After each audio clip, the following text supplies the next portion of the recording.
The air in Greenwich Palace is thick with the smell of beeswax and dread. It is January 1536. A queen, barely 3 years on the throne, is in a state of terrified panic. Her husband, the king, lies wounded from a severe jousting accident, his monstrous temper simmering beneath a veil of pain. And news has just arrived that has shaken the court to its core. His first wife, Catherine of Aragon, the woman he cast aside for this new queen, is dead and buried. For Anne Boleyn, this is not a moment of triumph. It is a moment of supreme peril. She has failed in her one essential duty. She gave the king a daughter, a girl named Elizabeth, but not the son he craved, the son for which he had torn his kingdom from the arms of Rome. Now, pregnant again, she feels the weight of her world resting on the fragile life within her. Then, the whispers start. The king, in his delirium, was heard muttering the name of another woman, a quiet, pale lady-in-waiting named Jane Seymour. The pressure becomes unbearable. Anne feels a sharp, terrible pain. The worst has happened. She has miscarried. And as the horrified midwives attend to her, they see the truth that will seal her fate. It was a boy. In that moment, her enemies taste victory. Her husband, King Henry VIII, sees not a grieving wife, but a divine judgment. God, he believes, will not grant him a son with this woman. The magic is gone. The love has turned to ash. Within 4 months, Anne Boleyn's head will be severed from her body by a French swordsman, her name slandered, her daughter declared a bastard. Her fall from grace would be the most spectacular in English history. But history is a story of moments, of fragile, trembling heartbeats. Our world was forged by the loss of that unborn son. So let us ask the question that saves a queen and rewrites a nation. What if, in that cold, fearful room, the pain had subsided? What if the child had held on? What if Anne Boleyn had given Henry a son? The weeks following that moment of terror are the quietest of Anne Boleyn's reign. She is confined, protected, her every need attended to. The king, recovering from his injury, is a strange mix of hope and suspicion. He keeps his distance, waiting. The court holds its breath. The Boleyn faction prays. The conservative lords who despise Anne as a Protestant heretic sharpen their knives, ready for her to fail. In the summer of 1536, the bells of London do not toll for an execution. They ring for a birth. A prince is born, a healthy, screaming, undeniably male heir to the throne of England. Henry VIII, a furnace of a man, weeps with joy. He has done it. He has defied the Pope, he has cast off a barren wife, and God has rewarded him. His son is living proof that he was right all along. They named the boy Henry, Prince Henry, a new Tudor king in waiting. In that instant, Anne Boleyn is transformed. She is no longer the precarious, sharp-tongued usurper. She is the mother of the heir, the triumphant queen. Her position now is unassailable as the stone walls of the tower she so narrowly avoided. She has won. The court shifts overnight. The whispers about Jane Seymour cease. A lady-in-waiting who catches the king's eye is one thing, a rival to the mother of the Prince of Wales is another. Jane is quietly married off to a respectable nobleman and vanishes from the center of power. A forgotten footnote. The conservative lords, men like the Duke of Norfolk, Anne's own uncle who was prepared to condemn her, now bow a little lower. Their path to power through a new wife is blocked. Anne's great ally, the brilliant and ruthless Thomas Cromwell, is at the height of his power. He has managed the break with Rome and is now overseeing the dissolution of the monasteries, a vast seizure of church wealth that is making the king rich beyond his wildest dreams. But Anne secure, a new power dynamic emerges. Cromwell is the king's man, but Anne is the queen, and her family, the Boleyns, are everywhere. This is where our new history begins to diverge dramatically. The Reformation, which in our world was a messy, stop-start affair, now accelerates with ferocious speed. Anne was not just a political player, she was a true believer, a committed evangelical who owned a copy of Tyndale's forbidden English Bible. With her influence now supreme, her and Archbishop Cranmer pushed the Church of England further and faster down the Protestant path. The reforms are more radical, more aligned with the teachings of reformers on the continent. The cult of saints is suppressed with greater vigor. The veneration of relics is declared idolatry, and the English Bible that Anne championed is placed in every church not as a suggestion, but as a command. This is not the cautious middle-way Anglicanism that would later emerge. This is the Boleyn Reformation, and it is creating a new, more stridently Protestant England. But power is a dangerous game. Thomas Cromwell, the ultimate political survivor, sees a potential threat. He has risen by being the king's most indispensable servant. But a powerful Boleyn dynasty, with a queen and a prince at their heart, could one day decide he is dispensable. He needs to secure his own position. Here, in the late 1530s, we find our plot twist. Perhaps Cromwell, ever the schemer, tries to orchestrate a minor plot to discredit one of the Boleyn brothers to remind the queen who truly holds the levers of power. But he miscalculates. He is not dealing with a frightened, vulnerable woman. He is dealing with a queen whose position is absolute.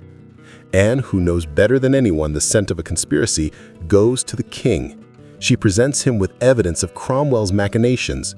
For Henry, this is an unforgivable sin. He has his heir, he has his queen, his world is perfect. He will not tolerate vipers in the nest. In this timeline, Thomas Cromwell falls from grace not because of a disastrous marriage to Anne of Cleves, but because he dared to cross a secure and powerful Anne Boleyn. He lays his head on the block, a victim of the very political terror he helped to create. With Cromwell gone, the Boleyn faction is supreme. The dissolution of the monasteries continues, but perhaps the wealth is distributed differently, funneled more towards the new Protestant universities and colleges that Anne and Cranmer wished to build. And what of the other children, the two princesses, Mary and Elizabeth? Mary, the daughter of the repudiated Catherine of Aragon, remains a problem. A devout Catholic, she is a living symbol of the old faith, but with a healthy male heir, she is less of a direct threat to the succession. She is not the heir apparent, just a disgruntled and religiously isolated princess. Anne and Henry, in their triumph, might be magnanimous, or they might be ruthless. It is most likely that Mary is forced into a politically advantageous marriage with a foreign prince, exporting the problem and binding her to a husband loyal to the Tudor crown.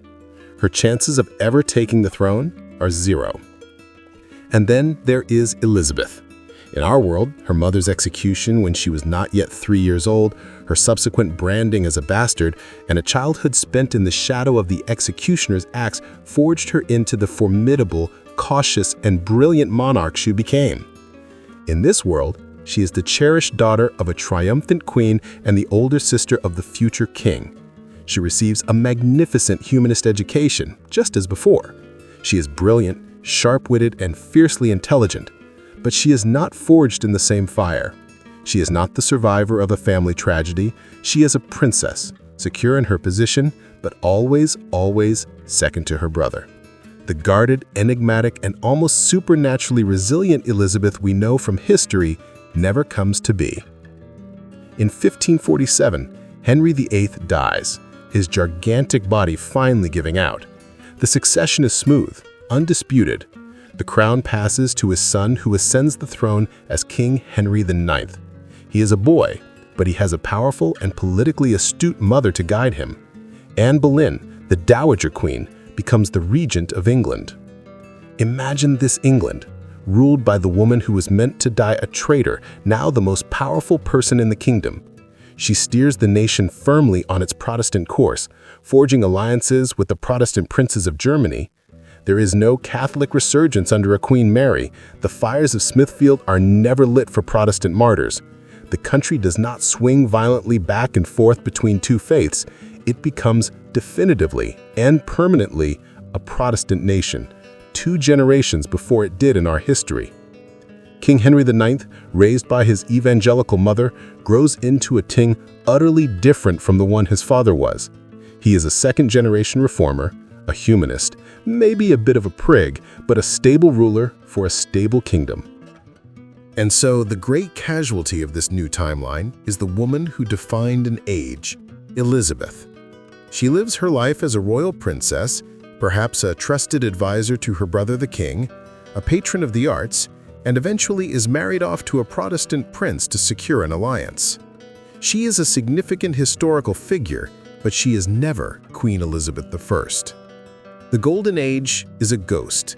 The entire narrative of the Virgin Queen, Gloriana, the warrior queen who faced down the Spanish Armada, is erased. That story required an Elizabeth forged in crisis, a woman who had survived everything and trusted no one, who used her unmarried status as a weapon of statecraft. The Princess Elizabeth of this timeline is a different person, living in a different world. The great enemy of this England is still Catholic Spain. The Spanish Armada still sails in 1588, but it sails against King Henry IX, a man in his 50s, not against a legendary queen. The battle is still a triumph of English seamanship and foul weather, but the national myth it creates is different. It is not the story of a defiant virgin queen protecting her people. It is the story of a king defending his Protestant kingdom. The culture is subtly altered. Shakespeare still writes his plays, but the political and religious context is one of Protestant stability, not of lingering Catholic nostalgia and succession anxiety. The figure of the powerful, enigmatic queen, which so dominates the literature of the late 16th century, is absent. Our world was not built on Anne Boleyn's success. It was built on her failure. Her inability to produce a son led to her death, which in turn led to Edward VI's radical Protestantism, then Mary I's violent Catholic restoration, and finally, to the magnificent, complicated, and world-changing reign of her rejected daughter, Elizabeth. It was that chaos, that violent pendulum swing that forged the modern English identity. By giving Henry a son, Anne Boleyn saves herself. She secures her dynasty. She creates a stable Protestant England. But in doing so, she erases the daughter who was her true legacy. She erases the Golden Age. She proves that sometimes, in the grand, cruel arithmetic of history, a single tragic failure can be more consequential and more magnificent than any victory. Our world is not built on the triumph of a prince's birth, but on the enduring, impossible legacy of a daughter who was never supposed to rule. It's incredible to think how one heartbeat could have changed everything, isn't it? If you enjoyed this journey into an alternate past, please show your support with a like and subscribe to Pivot Point History so we can explore more of these turning points together.